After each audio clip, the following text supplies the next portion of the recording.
네, 어제 시장이 흔들렸던 이유는 워시발 쇼크였습니다. 지금 많이 만회를 하고 있는데 워시 자체가 통화 긴축과 완화 성향 모두 갖고 있기 때문에 앞으로 연준의 통화 정책 방향이 어떻게 흘러갈지 모를 것이다. 이런 불확실성이 커지고 있는 것 같아요. 자, 이렇게 된다면 한국은행도 좀 복잡해질 텐데요, 팀장님. 네. 일단 미국 통화 정책부터 하나 정리하고 네네. 가면 예전에 이제 우리 유명했던 연준 의장들 중에 폴 보커라든지 이런 매파 성향을 나타내는 의장들이 있을 때 그분들이 지명됐을 때 금리 움직이면 어땠을까? 한 1960년대부터 한 8분 정도의 연준 의장들이 지명되는 과정에서 지명되고 한 3개월 내외에 금리가 과연 앵커님 올랐을 것 같으세요? 내렸을 것 같으세요? 구간 내린 적도 있고 네, 오른 네. 적도 있을 것 같으시잖아요. 아니요, 모두 다 올랐습니다. 어, 이게 왜 그런 현상이 일어났느냐? 그 기간 동안 분명히 이제 연준 의장이 교체될 때는 어느 정도 경제가 안정화되고 조금 이렇게 좀 순탄할 때 교환되는 부분도 있긴 했지만 대부분이 다 뭐냐? 이분이 어떤 성향을 가지고 의사결정을 할 것인가에 대한 불확실성들에 대해서 시장이 되게 싫어했던 것 같아요. 그렇기 때문에 우리 요 앞에 우리가 다 이름을 익히 아시는 그린스펀, 버냉키, 그다음에 옐런, 그다음에 심지어는 파월까지 다 취임했을 때 금리들이 적게는 1, 20bp에서 많게는 5, 60bp씩 올랐습니다.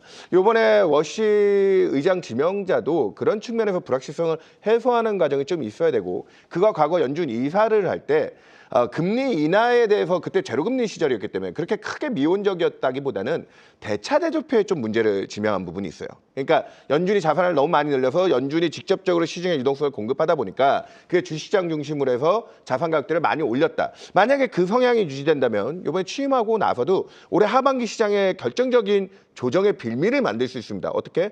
단기 금리는 연방금리 따라서 내려가는데 장기 쪽은 연준이 이제 지금 해주고 있는 RMP와 같은 채권을 매수해주는 전략들이 멈추면서 장기 금리가 또 올라가는. 그래서 지금 장단기 금리 차가 벌어지는 건 일반적으로 경기가 좋을 때 나타나는 시그널이지만 지금 미국은 고금리에 대한 스트레스가 장기화됐기 때문에 올해 하반기에 워시 취임 이후에 제일 주목해서 봐야 되는 건 미국의 장단기 금리 차가 될 것인데 네. 그런 부분에 스트레스가 높아진다라고 하면 하반기 시장을 걱정하는 분들이 많습니다. 저는 매크로를 보는 사람 입장에서 상반기까지는 양호한 반도체 기반의 실적과 지금 좋은 경기 여건들에 대한 프라이싱들이 좀 유지되지만 하반기 이 부분에 대한 반응을 워시 리스크는 진짜 그때가 취임 이후에 요 장단기 금리 차가 제일 메인이다 얘기 드리겠고, 우리나라는 통화 정책이 이미 끝났습니다. 그러니까 작년까지 어려운 경기 여건에 한국은행이 할 수 있는 역할은 기준금리 3.5에서 2.5까지 충분히 낮췄고, 최근에 일부 지방의 어려운 기업들 때문에 하는 이 금융중개지원대출이라고 해서 저리에 대출을 해주는 프로그램까지 유지하면서 미시적으로는 좀 유동성 공급을 해주고 있지만 메인은 뭡니까? 제가 이 한경 방송 출연할 때마다 얘기 드렸는데요. 올해 가장 중요한 핵심은 생산적 금융 기반의 유동성 공급입니다. 네. 그렇기 때문에 지금 코스피 5,200 시대를 열었고 코스닥도 거기에 정부의 정책 지원에 대한 기대 때문에 같이 가는데, 이 지금 작년에는 정부가 쓰는 돈이 대부분 민생지원금에 가계의 소비를 안정시키는 쪽이었다면 올해는 생산적 금융. 이쪽에서 국민성장펀드만 해도 올해 30조 이상을 쏟아붓겠다. 기업들한테 초저리로 대출을 해주는 초첨단 전략 산업기금이 3월 달부터 가동될 예정인데 그게 원래 올해 15조 한도였는데 그걸 더 늘리겠다. 이런 쪽에서의 유동성 여건들은 주식시장 중심으로 확장되는 쪽이고, 최근에 부동산 규제라든지 이런 쪽에서 금융시장의 선순환을 유도하려는 정책 의도까지 보면 한국은행은 당분간 금리나 못하겠죠. 그렇죠.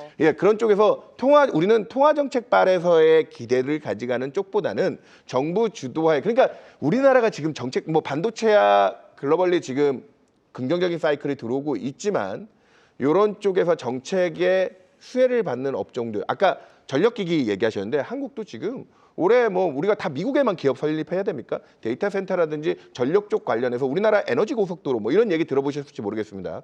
올해 인프라 투자 쪽에서는 한국의 그런 쪽에 관련된 기업들도 굉장히 수혜를 받을 수 있다고 보고 있기 때문에 저는 그런 쪽에서 통화 정책은 국내가 쉬어가고 채권 시장은 그래서 최근에도 분위기가 안 좋습니다.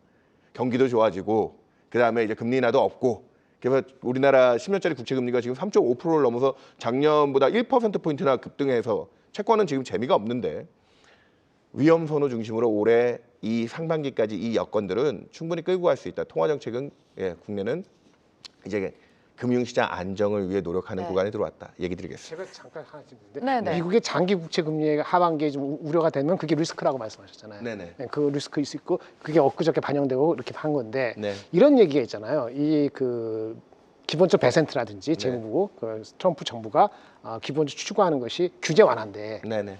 이번 워시가 와서 네. 그 재무부한테 규제, 그러니까 금융업체, 은행에 대한 규제를 완전히 풀어갖고 FM 이제 우리 그 연준은 금리만 신경 쓰고, 네. 그다음에 은행 규제는 니네들이 알아서 해, 극단적 이렇게 해가지고 국채를 민간 은행이 충분히 사기 해서 오히려 장기 국채의 상승을 좀 억제시키는 그런 걸 도모한다는 얘기는 어떻게 생각하세요? 그러니까 저는 올해 만약 미국 시장에서 유동성 환경에 변화를 한다면 네네. 지금 연준이 QT를 멈추고 네. 일부 단기채 중심으로 사주는 정책보다 방금 정확하게 지적하신 게 저희 용어로는 보완적 자본 규정 (SLR이라고) 해서 미국 은행들이 그동안 이제 국채를 사도 미국 은행들은 유동성이 묶이기 때문에 위험 계수 값이 거기에도 그렇죠. 들어가기 때문에 그걸 막아놓은 게 있거든요.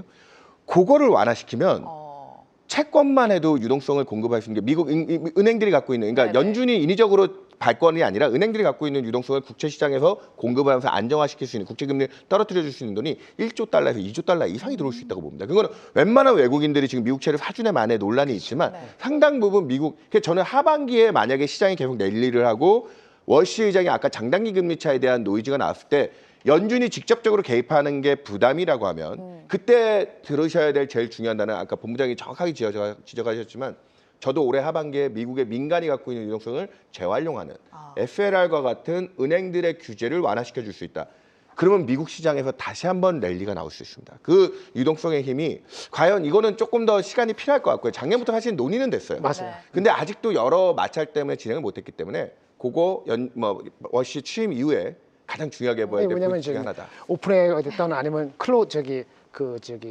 엔트로피 됐던 네. 대거 이렇게 상장하는 시기가 네. 만약 하반기로 올리면은 맞습니다. 결국은 자금이 그 주식시장이건 어딘간에 돈이 자금이 또 타이트해질 수 있거든요. 그건 근데 되게 중요해요. 그거 하려면 결국은 민간이 나서야 되는데 그렇죠. 네. 방법이 뭐가 있을 것이냐. 금리를 확 내리는 게 아니면 연준이. 그래서 말씀합니다. 제일 중요한 포인트 지적해 주시죠. 네, 지금 연준이 아니라 민간이, 그러니까 은행이 갖고 있는 유동성이 풍부하게 풀려야만 미국 시장의 추가 상승 랠리를 또 한 번 일으킬 수 있다. 일단 결국 중요한 건 워시가 의장 자리에 앉고 나서의 통화 정책 방향을 또 한 번 살펴보도록 하겠습니다. 환율은 뭐 여전히 우리 시장의 부담 요인으로 작용을 하고 있습니다. 앞서서 뭐 한국은행 통화정책 이야기해 주셨을 때 부동산이랑 환율을 빼놓을 수가 없는데 일단 환율만 봤을 때 외국인의 수급 동향은 네. 어떻게 판단하십니까? 별 관계 없어요. 별 관계 없다. 기본적으로는 이건 오늘 윤 팀장님 더 말씀해 주시겠습니다만은 네. 삼성전자 하이닉스 반도체를 산 거예요. 맞아요. 예, 그렇기 때문에 환율을 보고 산 게 아닙니다. 환율은 뭐 우리 아시다시피 우리 미국하고 우리하고 아무리 우리가 올라가도 미국이 지금 2.3, 2.4 가는데 우리가 1.8, 1.9 가는데 그렇게 잡힐 수도 없고, 그렇다고 우리가 금리 올릴 것도 아니고 우리나라가 그렇죠. 그러니까 금리 못 내리는 거니까 그것도, 그러니까 성장률하고 그 환차도 의미가 우리가 따라갈 수 한계가 있다 보니까 환율이 갑자기 1,300, 1,400 밑으로 내려가는 것도 쉽지가 않다고 보여집니다. 근데 1,500 가느냐 마느냐 뭐 그런 여러 가지 이슈는 그거에 따라서 외국인이 움직이는 거는 네. 엔화도 있고 다른 게 있기 때문에 그거는 제가 잘 모르겠어요. 그냥 여기서 가만히 있었으면 좋겠습니다. 이렇게 하고 윤 기자님한테 돈을 넘길게요. 환율은 그냥 지금 현재 네. 지난주에 2주 전이네요, 이제 벌써. 일본이 20일이니까 지난주 2주 전인데. 네네. 일본의 그 다카이치 행정부의 확대 재정 정책 때문에 엔이 달러 대비 160엔까지 가면서 일본 초장기 금리가 막 급등을 하는 이슈가 있었거든요. 그런 부담 요인들을 지난주 뭐 이제 일본의 어느 정도 재정에 대한 안전성이라든지 제2위권 은행인 뭐 스미토모까지 동원해가면서 재무상 개입으로 152엔까지 끄잡아내는데 그때 원달러 환율이 같이 1,430원, 20원대까지 안정화되는. 그러니까 원화는 지금 엔화랑 같이 세트로 조금 움직이는 경향이 있습니다. 여기에 가장 중요한 포인트 중에 하나는 뭐냐면 한국이나 일본이나 다 대미 투자에 대한 부담을 갖고 있는. 그래서 그러다 보니까 기업들이 해외에서 번 돈도 지금 국내 쪽으로 뭐 환율을 잘 못 시키는 그런 부담들이 있는데 저는 스위스팟을 대략 지금 현재 상반기까지는 엔은 오늘 딱 155엔, 원달러 환율은 1,450원 사이 정도 스위스팟을 잡고 나면 환율이 지금 금융시장에 미치는 영향도나 밀접도는 과거와 다릅니다. 기업들의 이익이나 이런 쪽에서 지금 원화가 급격하게 절상되면 일부 좀 부담이 있지 않을까 생각하지만 우리나라가 4월 달에 글로벌 채권 지수 편입하면서 일부 또 채권 시장에 외국인 자금들이 들어오면서 이때는 지수 편입이기 네. 때문에 환해지도 좀 안 하고 들어오면 환율이 조금 더 안정될 룸이 있는데요. 그래봐야 저희가 생각하는 게 1,400원을 한번 트라이 하느냐 마느냐 수준. 그 스위스팟 안에서 움직인다고 하면 상반기 내에 이 환율이 미치는 위험자산 주식시장에 대한 부담은 그렇게 크지 않다. 예, 저희는 그렇게 보고 있습니다. 네, 환율에 대한 우려는 우리가 조금 내려놔도 될 것 같습니다. 시장 이야기로 다시 돌아가 보도록 하죠. 오늘 많은 섹터들이 상승세를 보여주고 있는데 국방비 증액을 보자면 방산이라든지 우주항공 섹터 큰 모멘텀을 받아가고 있고요. 사실 우주항공과 관련해서는요, 본부장님. 네네. 스페이스X 상장 그리고 XAI 합병에 대한 네. 기대감 속에 관련주들 시세를 내주고 있고 사실 아까 유튜브 댓글창에 미래에셋 벤처 투자 본부장님께서 네. 제일 먼저 말씀하고 다니셨다고 이런 댓글이 나올 정도로 네네. 지금 우주항공 관련주가 꾸준하게 우상향을 하고 있습니다. 네네. 우주항공 관련해서 어떻게 보십니까? 일단 모멘텀이 있고 내러티브가 있죠. 음. 그래서 한껏 가는 거고 미래에셋 벤처하고 스페이스X, 스페이스 관련되는 다른 주식도 많잖아요. 우주항공 스피어도, 관련된, 네. 스피어도 있고 뭐 워낙 많습니다. 세아베스트 지주, 철강에서 우주 방산하는 거 많기 때문에 이미 한 차례 갔고 이게 언제까지 그칠지 모르는 오늘 또 이런 게 있었어요. 아마 오늘 우리나라 같을 텐데 우리나라가 아니고 그 아르테미스 네, 2호, 네, 미국 나사. 네네, 네. 그거 발사 그래가지고 그런 모멘트 딱 겹친 것 맞아요. 같아요. 근데 오늘 마치 어저께 빠지고 하니까 더 흥분했다고 보여지고요. 넘버가 나오는 주식을 따지면 여기는 못 놓을 수가 없어요. 그렇죠. 근데 문제는 이제 그거죠. 그럼 스페이스X가 상장하기 전까지는 계속 놀아야 되는데 스페이스X를 대체할 건 없잖아요. 그러니까 계속 놀 수밖에 없다. 이런 생각이 듭니다. 유동성하고 똑같아요. 약간 하이 리스크 하이 리턴으로 이제는 올라갔어요.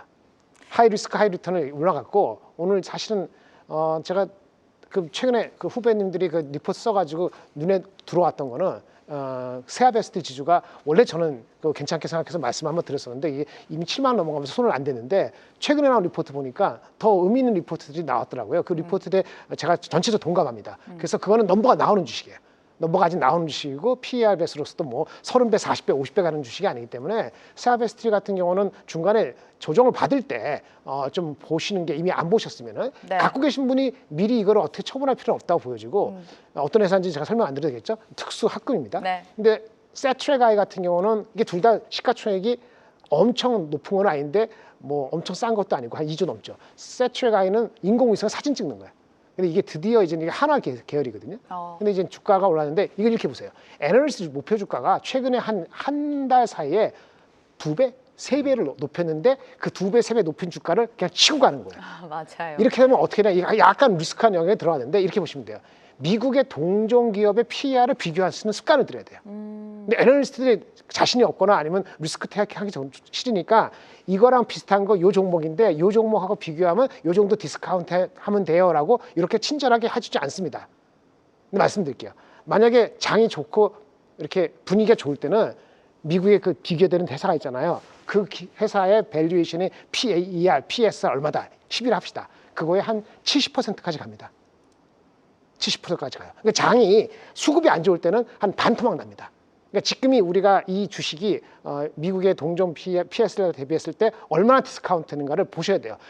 하이닉스가 옛날에 쉽지 않을 때는 말이죠. 마이크론 주가 있잖아요. 마이크론 주가에 반토막 갔습니다. 밸류에이션이. 맞아요. 근데 지금은 네. 이제 우리가 워낙 앞서니까 뭐 비슷하니 뭐 20%는 이러고 있잖아요. 그러니까 그런 걸 비슷하게 이런 것도 글로벌 피어하고 비교하는 습관을 한번 보시면은 활용할 수 있다고 보여지는데 오늘은 너무 많이 올라가네.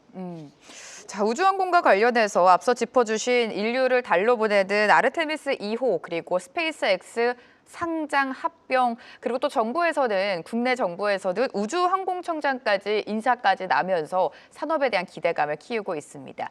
하지만 단기간에 너무 많이 올랐기 때문에 스페이스X 상장 전까지는 좀 모멘텀 플레이로 봐야 된다라는 말씀해 주셨고 섹터 이야기 나왔으니까 조선에 대한 질문도 좀 네. 드려볼게요. 조선주는 어떻게 보십니까? 상대적으로 네. 조선주는 그냥 저거죠. 군함.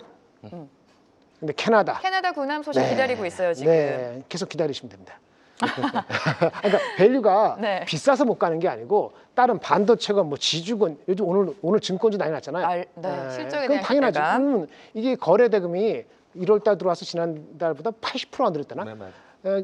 거래 대금 자체가 80% 늘었는데 그럼 주가가 뭐 고스란히 가는 거 아니죠. 거래 대금이 얘네 이익의 50%는 아니니까 40%니까 그러면 한 20-30%면 얼마예요? 거래 대금만 따지면 한 30% 올라가도 할 말이 없는 거예요. 예를 들어서 그런 거니까 네. 그렇게 보시면 돼요. 그럼 워낙 하는 게 많잖아요. 오늘 변압기도 가고. 네. 그러니까 안 가는 오늘 이렇게 가면 디펜스부가 안 가죠. 며칠 전에 갔던 화장품이시고 이러는 거잖아요. 그러면 지금 말씀하신 이거는 조선은 어디 있겠냐? 애매한 거예요. 상대적으로 애매하고 그냥 군함만 보고 있는 거예요. 사실 근데 군함을 제외하고도 밸류에이션 상으로는 애널리스트는 계산하면은 무조건 15% 20% 업사이드 있어요. 근데 업사이드가 15% 20% 있다는 고리타분한 얘기 갖고는 주가 움직이지 않거든요. 그래서 군함이 확인이 돼야 돼요. 근데 당연스러운 게 관련되는 그 주식들이 뭐 현대 중공업이나 하나오션이 하나오션. 비싼 상태는 아니에요. 그래서 기다림이 좀 필요하다 이렇게 보여집니다. 조선주는 우리가 가장 기다리고 있는 강력한 모멘텀은 캐나다 군함이 되겠죠. 역시나 호재 소식을 기다려보자 짚어주셨고, 자, 지금 올해는 작년보다 내수 경기가 좀 회복될 것이다 이런 기대감이 큽니다, 팀장님. 네. 그래서 뭐 내수주를 봐야 된다라는 시각도 있지만 요즘 같은 불장 속에는 그런 전략이 잘 안 들리죠. 내수주 어떻게 평가하십니까? 그러니까 내수 쪽은 아까 얘기했다시피 결국은 뭐 에너지 관련돼서 우리도 이제 내부 투자를 많이 해야 되니까 뭐 아까 제가 뭐 최근에 뭐 한국전력 같은 회사들도 주가가 많이 오르고 그 관련된 뭐 원전 이슈도 분명히 존재하는데 내수 쪽은 지금 구조조정 산업들 요즘에 뭐 우리가 우리나라를 대표하는 K자에 대한 뭐 K 뭐 여러 가지 뜻들도 있지만 K자가 사실 긍정적으로 쓰이지 않는 그러니까 양극화에 대한 문제들도 존재하거든요. 그러다 보니까 미국의 지금 주가 지수가 상대적으로 앞서가지 못했던 이유 중에 하나가 M7 안에서도 아까 비용 문제로 인해서 조금 구분이 되면서 탄력이 빠지는 부분이 있는데 우리나라 안에서는 그런 구조조정 산업들 그러니까 뭐 화학 업종이라든지 일부 유통 업종이라든지 이런 데서의 관심도가 구조조정이 끝나면 거기에 따른 반사이익 같은 게 생길까? 이미 이제 그 나쁜 뜻에서의 K자 쪽에서 아래쪽에 처져 있는 기업들은 미국 증시를 보신 분들은 더 절실히 느끼실 겁니다. S&P 493대 M7의 주가가 최근 5년간 얼마나 성과가 갈렸는지 국내 쪽에서도 그런 분화 조짐들이 좀 나타날 수 있기 때문에 지금 일부 해외 쪽 수주라든지 뭐 이런 쪽에서 반도체 그리고 아까 심지어는 조선도 뭐 군함 중심으로 군함이 우리나라 방산도 중요하지만 해외 방산이 더 중요한 거잖아요. 그 내수 쪽에 바닥을 치고 돌고 최근에 건설 관련돼서도 이제 건설 투자가 어느 정도는 회복될 수 있다. 얘기는 하고 있지만 그런 단에서 내수 회복은 우리나라 전체 시장의 안정성 정도를 의미하는 거지 거기에 따르는 수혜나 투자 기회를 네. 많이 엿보는 건 좀 아닌 것 같다 얘기 드리겠습니다. 네, 시간 관계상 끝내야 하는데 좀 아쉽습니다. 끝으로 진짜 간략하게 2월장 투자 전략, 자산 배분 전략 두 분께 각각 여쭤볼게요. 똑같습니다. 트레이딩을 많이 하시는 분이 아니라면 한 15 정도, 20%는 현금을 가져가시고 나머지 거 중에서 반도체 한 50에서 60%. 그 이상은 뭐 항상 뭐가 할지 모르니까. 그리고 나머지 것은 변압기가 됐든 조선이 됐든 그 증권이 됐든 여러 가지 있는데 지금 입장에서는 반도체하고 증권 중심으로 하시고 나머지 여유를 가지시는 게 어떨까 싶습니다. 반도체, 증권의 중심을 두셨고요. 팀장님은요? 예전부터 얘기드렸지만 채권은 지금 수단으로 좀 이용을 당하고 있습니다. 그러니까 뭐 금리대가 많이 높아져서 연금형 자산들을 깔고 가는 측면에서는 조금 종합적으로 왜냐하면 이 주가 상승에 대한 피로도를 느끼는 분들도 일부 있습니다. 주식 돈 벌면 막 행복한 게 당연할 수 있지만 또 떨어질 거에 대한 불안들을 갖고 계신 분들이 그럼요. 일부 존재하잖아요. 그런 측면에서 깔고 갈 수 있는 자산에 대한 관심은 가지되 올해 상반기까지는 위험 추구를 통한 수익을 벌어야 된다. 그런 관점에서는 전 국내 증시 논뉴스들 지역 중심으로 해서 아직까지는 투자에 대한 기회들 여전히 가져가야 된다 얘기 드리겠습니다. 네, 오늘 특집으로 마련한 시간이었습니다. 두 분과 함께했습니다. 김장열 유니스토리 자산운용본부장, 윤여삼 메리츠증권 투자전략팀장 도움 말씀 감사합니다. 네, 감사합니다. 한국경제TV는 도약하는 한국 증시와 투자자 여러분을 응원합니다.